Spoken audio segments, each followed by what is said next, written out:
জাতীয় নির্বাচন ঘনিয়ে এলেই শুরু হয় নানা রকমের জরিপ। সেই ধারাবাহিকতায় এবার সামনে এলো ইনোভেশন কনসাল্টিং এর একটি জরিপ, যেখানে উঠে এসেছে পরবর্তী সরকার গঠনে বিএনপিকেই উপযুক্ত মনে করেন বেশিরভাগ মানুষ।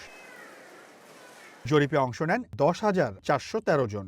দেশের 64 জেলার 521টি স্থানে তথ্য সংগ্রহ করা হয়। জরিপ চালানো হয় দুটি ভাগে। ইনোভেশন কনসাল্টিং এর এই জরিপে উঠে আসে 41.3% মানুষ বিএনপিকে ভোট দেওয়ার পক্ষে। জামায়াতের ক্ষেত্রে এই সংখ্যা 30.30 ভাগ। যদিও আগের জরিপের তুলনায় আওয়ামী লীগের সমর্থন 14% থেকে বেড়ে হয়েছে 18.8%।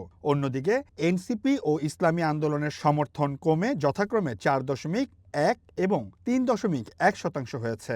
যখন বলা হয় যে কোন দল সরকার গঠন করবে, সরকারে কোন দলে যাওয়ার সম্ভাবনা বেশি, এই জায়গাটায় বিএনপির যে স্ট্রেংথ সেটা দুইটা সার্ভেতেই প্রায় কাছাকাছি, 39-40 বা কিছু ক্ষেত্রে হচ্ছে আরো বেশি। জরিপে উঠে আসে আগামী জাতীয় নির্বাচনে যদি আওয়ামী লীগ অংশ নিতে না পারে, তাহলে বিএনপির ভোট বেড়ে হতে পারে 45%-এর বেশি, আর জামায়াতের ভোট বেড়ে হবে 33.5%। তবে নির্বাচনে অংশ নিতে পারলে ক্ষমতাচ্যুত আওয়ামী লীগকে ভোট দিতে আগ্রহী দেশের 18%-এর বেশি মানুষ। আমাদের প্রজন্মের মানুষরা হয়তো দলীয় যে ইলেকট্রাল সিম্বল দেখে তারা ভোট দিবে না।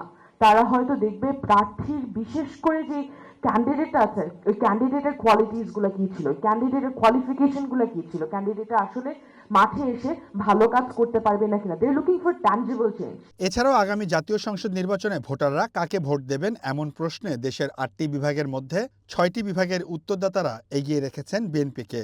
শুধুমাত্র রংপুর বিভাগে এগিয়ে রয়েছে জামায়াত, আর বরিশাল বিভাগে এগিয়ে রয়েছে কার্যক্রম নিষিদ্ধ দল Awami League.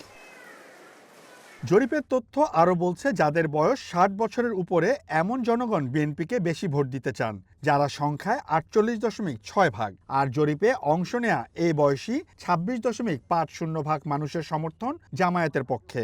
Very good possibility যে আনডিসাইডেড ভোটাররা যখন ব্রেক করা শুরু করবেন, আমার মনে হয় একটা খানিকটা ট্রেন্ড যেটা এখানে দেখা যায়, আনডিসাইডেড ভোটাররা there is a possibility তারা বিএনপির দিকে ব্রেক করবেন। জরিপের ফলাফল বলছে, কম শিক্ষাগত যোগ্যতার মানুষের মধ্যে বিএনপির জনপ্রিয়তা বেশি, আর উচ্চশিক্ষিতদের মধ্যে এগিয়ে আছে জামায়াত। পরবর্তী সরকারের কাছে জনগণের প্রত্যাশার ক্ষেত্রেও পরিবর্তন এসেছে। 54.60% নিত্যপণ্যের বাজার নিয়ন্ত্রণ জরুরি মনে করলেও বর্তমানে বড় উদ্বেগের বিষয় হয়ে দাঁড়িয়েছে আইন শৃঙ্খলা পরিস্থিতি।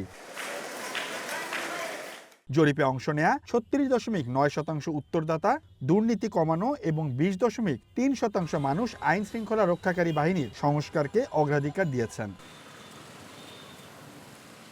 Seoul Ahmed, one news, Dhaka.